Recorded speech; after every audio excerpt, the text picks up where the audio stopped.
Hello and welcome to study IQ IAS। My name is Amrit Upadhyay और आप देख रहे हैं daily news report for UPSC. So let's start the bulletin with the headlines. Destructive landslide ने मचाया Ethiopia में हड़कंप। हॉर्न ऑफ अफ्रीका का पार्ट है इथोपिया। अफ्रीका की सेकंड मोस्ट पॉपुलस कंट्री है इथोपिया। येलोस्टोन नेशनल पार्क में hydrothermal explosion. Biscuit basin area को किया गया क्लोज। वर्ल्ड का फर्स्ट नेशनल पार्क है येलोस्टोन नेशनल पार्क। और यूनियन बजट पर तमिलनाडु ने जताई नाराजगी। नीति आयोग के गवर्निंग काउंसिल की मीटिंग को अटेंड करने से किया मना। कोऑपरेटिव फेडरलिज्म पर बेस्ड है गवर्निंग काउंसिल।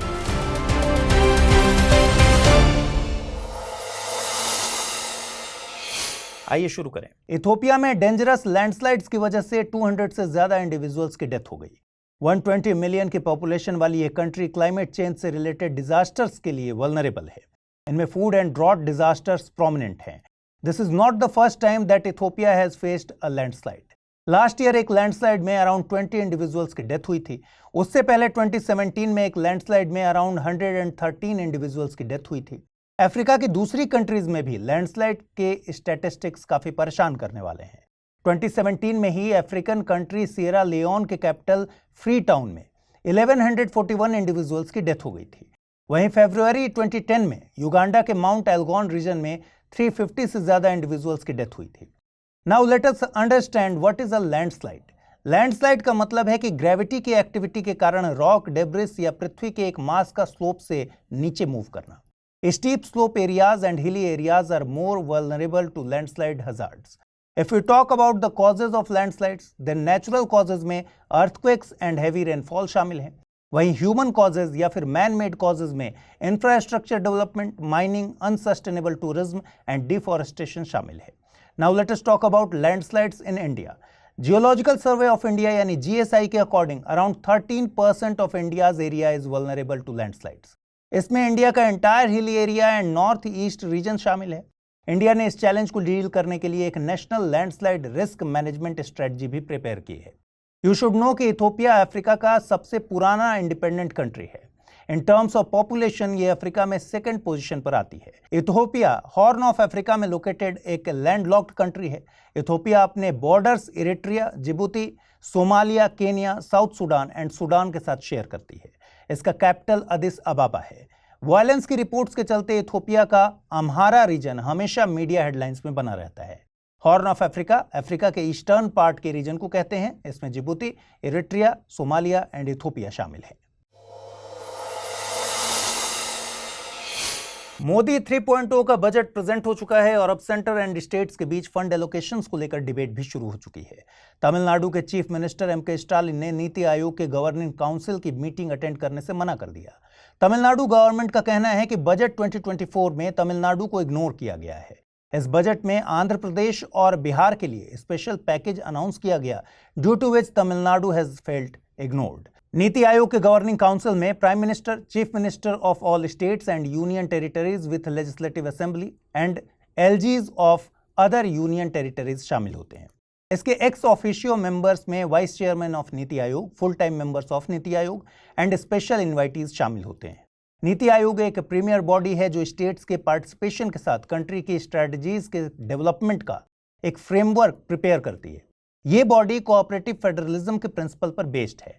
कोऑपरेटिव फेडरलिज्म का एक ऐसा कॉन्सेप्ट है जिसमें centre, state and local governments work together on common problems.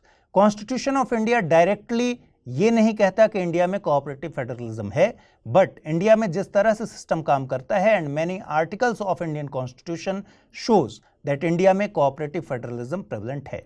Similarly time to time जो सुप्रीम कोर्ट के जजमेंट्स आए हैं वो भी इंडिया में कोऑपरेटिव फेडरलिज्म की ही बात करते हैं। यूएसए में येलोस्टोन नेशनल पार्क के बिस्किट बेसिन एरिया को टेम्पररी क्लोज कर दिया गया है। अकॉर्डिंग टू द न्यूज, इस एरिया में हाइड्रोथर्मल एक्सप्लोजन के कारण यह डिसीजन लिया गया। Have you ever wondered why this area is called the biscuit basin? Actually यहाँ बिस्किट शेप्ड डिपॉजिट्स पाए जाते हैं, इसी वजह से इसका नाम बिस्किट बेसिन रखा गया है। यूएस जियोलॉजिकल सर्वे के according hydrothermal explosions are explosive. Hydrothermal explosions में boiling water, steam, mud and pieces of rock come out very fast. Recent explosion large scale पर नहीं हुआ है। लार्ज स्केल हाइड्रोथर्मल एक्सप्लोजन एक रेयर इवेंट है। On an average ये 700 years में एक बार होते हैं। येलोस्टोन नेशनल पार्क यूएसए के व्योमिंग स्टेट में लोकेटेड है। हाउएवर ये मोंटाना एंड इदाहो के स्टेट्स तक एक्सटेंड होता है। 9000 स्क्वायर किलोमीटर में स्प्रेड ये नेशनल पार्क 1 मार्च 1872 को फर्स्ट टाइम एग्जिस्टेंस में आया था। इसके पास वर्ल्ड्स फर्स्ट नेशनल पार्क का टाइटल भी है।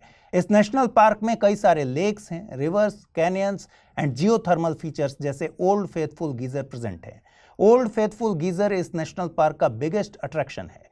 इस नेशनल पार्क का नाम येलोस्टोन रिवर के नाम पर है। ये रिवर यॉन्ट पीक से ओरिजिनेट होती है and flows into Yellowstone park. उसके बाद ये मिसौरी रिवर से मिलकर फाइनली अटलांटिक ओशन में गिरती है।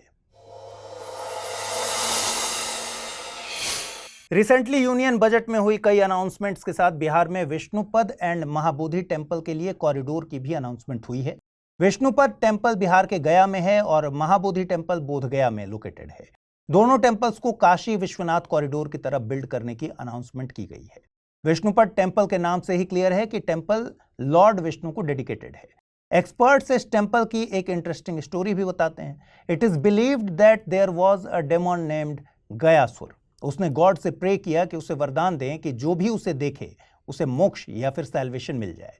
सैल्वेशन का मतलब इस रिपीटेड लाइफ एंड डेथ के साइकिल से फ्रीडम मिलना है। इस बून के मिलने के बाद उसने इन पावर्स का मिसयूज किया। इसकी वजह से Lord Vishnu put his foot on the demon's head and then Lord Vishnu ने उसे पाताल लोक में भेज दिया। इस टेम्पल में आज भी 40 सेंटीमीटर्स का एक फुटप्रिंट प्रेजेंट है। It is considered to be the mark of Lord Vishnu's foot. Phalgu river के किनारे लोकेटेड इस टेम्पल में डिवोटीज पितृपक्ष के दौरान अपने एंसेस्टर्स को याद करने के लिए आते हैं। इस टेम्पल को 1787 में मालवा की क्वीन अहिल्याबाई होलकर के ऑर्डर्स पर बिल्ड किया गया था। बोधगया में लोकेटेड महाबोधि टेम्पल एक यूनेस्को वर्ल्ड हेरिटेज साइट है। यह टेम्पल महाबोधि ट्री के ईस्ट में है। अंडर दिस महाबोधि ट्री महात्मा बुद्धा ने एनलाइटनमेंट अटेन किया था। प्रिंस सिद्धार्था ने 35 ईयर्स की एज में पीपल के वृक्ष के नीचे, पीपल ट्री के नीचे वैशाख पूर्णिमा को एनलाइटनमेंट अटेन किया। इसके बाद he was known as Mahatma Buddha.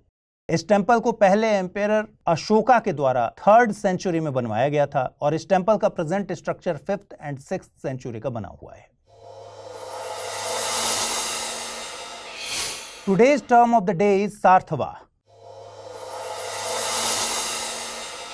Mauryan period में ट्रेड कैरवैन यानी जो व्यापारिक काफिले होते थे, दे वर नोन एज सार्थवा। कैरवैन का मतलब है कई ट्रेडर से ग्रुप फॉर्म करके ट्रेड करने के लिए डिस्टेंट प्लेसेस तक जाया करते थे। अकॉर्डिंग टू अमरकोश, जो कैपिटल के थ्रू बिजनेस करने वालों का लीडर होता था उसे सार्थवा कहते हैं। आइए देखते हैं रैपिड न्यूज में क्या है खास। नेशनल पेंशन स्कीम एनपीएस के तहत एक नई स्कीम एनपीएस वात्सल्य लॉन्च किया जाएगा। यूनियन बजट 2024-25 के दौरान फाइनेंस मिनिस्टर निर्मला सीतारमण ने इसके बारे में अनाउंसमेंट किया।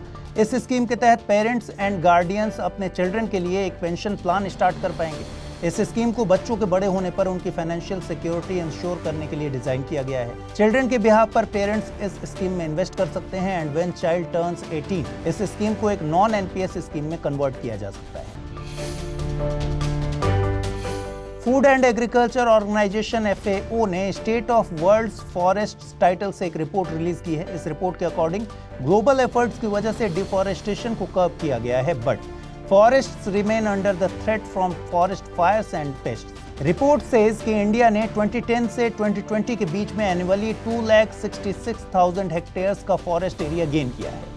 इस टाइम पीरियड में फॉरेस्ट एरिया में एनुअल इंक्रीज रजिस्टर करने वाली टॉप 10 कंट्रीज में इंडिया ने 3rd पोजीशन सिक्योर की है। इस लिस्ट में चाइना 1st पोजीशन पर है, registering maximum increase in forest area. China के बाद ऑस्ट्रेलिया 2nd पोजीशन पर है एंड इंडिया 3rd पोजीशन पर है। नेशनल जल जीवन मिशन ने एक हिस्टोरिक माइलस्टोन अचीव किया है। इस मिशन के तहत tap connections were provided to 15 crore households across the country. इस मिशन ने 5 एरियाज में रूरल टैप कनेक्शन कवरेज को 3 करोड़ से इंक्रीज कर 15 करोड़ तक पहुंचाया है।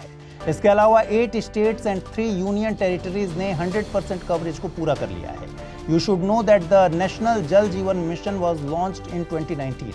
इसका गोल ये था कि 2024 तक हर रूरल हाउस होल्ड में access to safe drinking water ensure किया जा सके। ये मिशन कॉम्प्रिहेंसिव अप्रोच पर एम्फसाइज करता है जिसमें दोनों demand and supply sides involve हैं।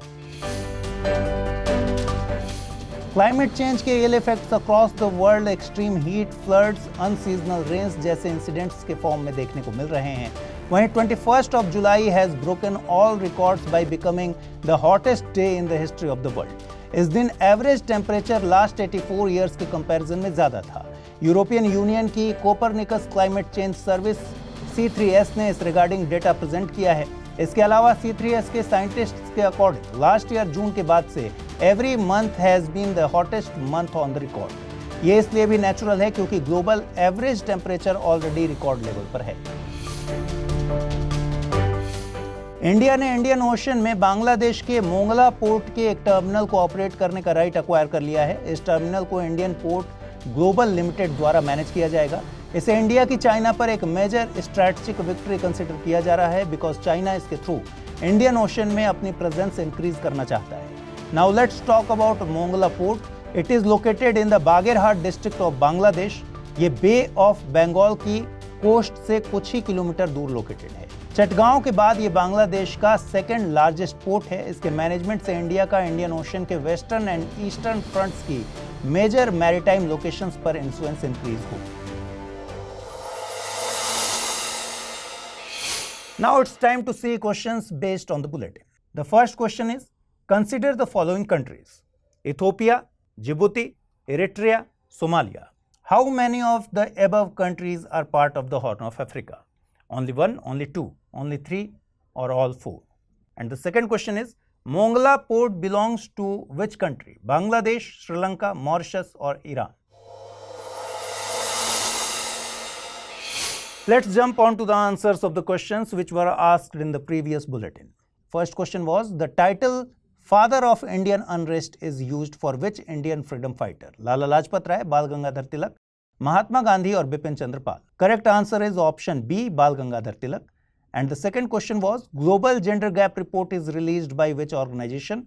World Economic Forum, World Bank, International Monetary Fund, UNDP. Correct answer is option A, World Economic Forum. तो दोस्तों आज के इस एपिसोड में बस इतना ही। To get PDF of this bulletin on daily basis join me on Amrit Upadhyay 007 Telegram channel. कल मॉर्निंग 9 AM आपसे फिर मुलाकात होगी डेली न्यूज रिपोर्ट के नए एपिसोड में। Till then stay tuned with study IQ IAS। Thanks.